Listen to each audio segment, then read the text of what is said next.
Hello दोस्तों, मैं अभिषेक sir आपके अपने चैनल टारगेट विद में स्वागत करते हैं। और आज हमारा गांधी जी और लाल बहादुर शास्त्री की जयंती है। गांधी जी और लाल बहादुर शास्त्री की जयंती और की हार्दिक शुभकामनाएं। सत सत मेरा नमन है उन दो देश के महान पुरुष और जो हमारे देश के लिए बहुत योगदान दिए संविधान में और स्वतंत्रता में। और वो दोनों लोग क्रांतिकारी भी थे, ठीक है। उनकी एक हमारी गांधी जी की एक थॉट है, आइए हम बात करते पहले। खादी मेरा शान है, खादी मेरा शान है, कर्म ही मेरा पूजा है। खादी मेरा शान है, कर्म ही मेरा पूजा है, सच्चा मेरा कर्म है और हिंदुस्तान मेरा जान है। तो गांधी जी की हार्दिक शुभकामनाएं हैं और उनकी जयंती पे और उनकी नमन पे। तो ये हमारे गांधी जी के गांधी जी का जन्म 2 अक्टूबर 1869 को पोरबंदर गुजरात में हुआ था। उनका पूरा नाम मोहनदास करमचंद गांधी जी था और वह भारतीय स्वतंत्रता संग्राम के महान नेता थे। वह भारतीय स्वतंत्रता संग्राम के महान नेता थे जिन्होंने आज़ादी की जंग में भारतीयों की एक किया जिन्होंने भारतीय आज़ादी की जंग में भारतीयों को एक किया।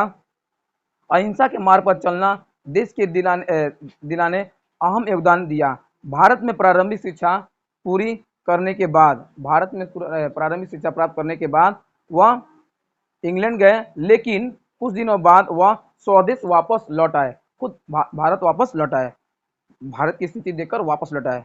आज़ादी के लिए गांधी जी ने आंदोलन किया। गांधी जी ने क्या किया था? गांधी जी ने आंदोलन आज़ादी के लिए गांधी जी ने आंदोलन भी किया और स्वतंत्रता के लिए गांधी जी ने कई सारे आंदोलन किए। इसमें सत्याग्रह आंदोलन और खिलाफत आंदोलन, नमक सत्याग्रह आंदोलन, दांडी यात्रा, ऐसे आंदोलन में उन्होंने क्या किया था? भाग दिया। गांधी जी ने देश की आज़ादी के लिए लड़ाई भी लड़ा। अहिंसा के पुजारी थे, सत्य अहिंसा के पुजारी थे और अहिंसा की सिद्धांत अपनाया। हिंदू और मुस्लिम समुदायों के बीच सौहार्द और एकता बढ़ाने का प्रयास किया। हिंदू और मुस्लिम दोनों का क्या किया था? सौहार्द, दोनों को एकता बढ़ाने का प्रयास किया। महात्मा गांधी जी की राष्ट्रपिता सबसे पहले सुभाष चंद्र बोस ने कहा था। महात्मा गांधी को सबसे पहले राष्ट्रपिता सुभाष चंद्र बोस जी ने कहा था। क्योंकि भारतीय स्वतंत्रता संग्राम में उनका महत्वपूर्ण योगदान था और वे भारतीय स्वतंत्रता संग्राम के प्रमुख नेता थे। उसके बाद में राष्ट्रपिता का उपयोगी गांधी जी के सम्मान में आमतौर से किया जाने लगा। यानी लाल बहादुर शास्त्री के बाद से जब उन्होंने गांधी जी को बापू कहा था, उसके बाद सभी लोगों ने क्या किया था? उनको प्रेम से बापू कहने लगा। जिनका जन्म 2 अक्टूबर 1860 का में थोड़ा सा बता देते हैं। जिनका जन्म 2 अक्टूबर 1869 को हुआ था। कहाँ पे? गुजरात में। और मौत उनका मतलब उनका मृत्यु 30 जनवरी 1948 को हुआ था। जाति उनकी गुजराती थी, नागरिकता उनकी भारतीय थी। शिक्षा उनका Mahatma Gandhi Museum University College London में हुआ था। एक बहुत बड़ा नाम उनका कॉलेज का, Mahatma Gandhi Museum University College London में हुआ था पढ़ाई उनका। पेशा उनका राजनीतिक, बैरिस्टर, पत्रकार, दार्शनिक, लेखक, निबंधकार एवं क्रांतिकारी थे। धर्म उनका सनातन धर्म था।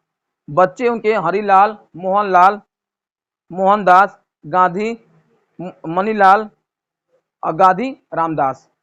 माता पिता उनके पिताजी का नाम करमचंद गांधी और उनकी माता का नाम पुतलीबाई था। और उनकी जो पत्नी थी जिनका नाम था कस्तूरबा गांधी, और उनको एक पुरस्कार दिया गया था कैसर ए हिंद पर। और थोड़ा सा लाल बहादुर शास्त्री के बारे में जान लेते हैं। लाल बहादुर शास्त्री भारत के द्वितीय प्रधानमंत्री थे। लाल बहादुर शास्त्री भारत के दूसरे द्वितीय प्रधानमंत्री थे।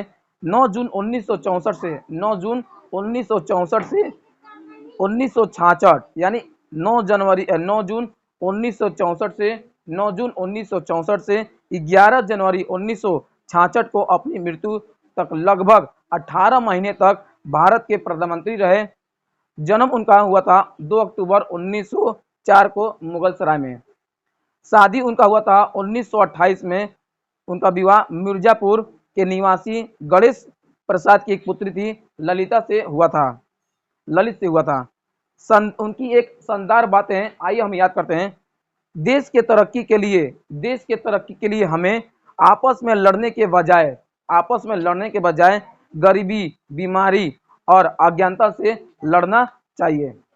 तो गांधी जी और लाल बहादुर शास्त्री की जयंती पे हम आप सभी के लिए हार्दिक शुभकामनाएं। और सत सत नमन है। और वीडियो अच्छा लगा तो लाइक करिएगा, शेयर कीजिएगा, अब सही पास से कीजिए। ऐसे आपस में हमेशा एकता बनाए, जिन्होंने देश के लिए एकता बनाया और प्रेम व्यवहार बनाते थे, उसी तरह हम लोग में भी एक दूसरे के प्रति एकता और प्रेम बना के रखना चाहिए। और किसी के प्रति बुराई नहीं करना चाहिए, किसी के प्रति कोई बात नहीं फैलाना चाहिए। और आपस में बना के जब एकता रहेंगे तो हमारा भारत देश क्या ऐसे ही विकसित करेगा। और लड़कियों को भी योगदान देना चाहिए, लड़कियों को भी शिक्षित करना चाहिए, लड़कों को भी सम्मान देना चाहिए। सब कोई हमारे लिए सम्मान है और आपस में प्रेम रखना चाहिए। अगर आप आस पास में रहते हैं तो उनमें लोगों में भी प्रेम रखना चाहिए। जब हमारी अंदर मित्रता और प्रेम की भावना रहेगी तो हमारा भारत देश क्या कभी देश उन्नति नहीं कर सकता है। तो उन्नति करने से पहले सब में क्या करना चाहिए, प्रेम होना चाहिए। और वीडियो अच्छा लगा तो लाइक करिएगा, शेयर कीजिएगा। जय हिंद, जय भारत।